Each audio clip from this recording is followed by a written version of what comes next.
интерната номер 1, начинала петь в дуэте за Виктором Тогочиевым и сразу стала любимицей публики. На конкурсе «Белый месяц» в 1994 году Туянова завоевала 3-ю премию и специальный приз «Надежда». Сейчас заканчивает музыкальный колледж, народное отделение у Надежды Казаковны Петровой, которая выпустила таких певиц, как Галина Шердакбаева, Валентина Цыдыпова и Ольга Аюрова.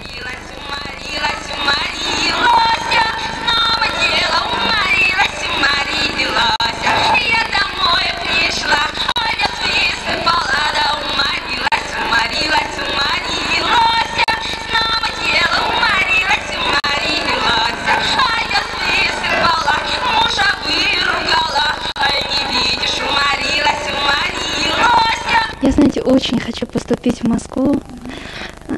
Также, наверное, по народам, Ну, очень хочу просто поступить и все. Там, на Западе, получить образование, посмотреть, как там люди живут, что делают там. Это реально в ближайшее время, в этом году. Ну, поехать-то я поеду.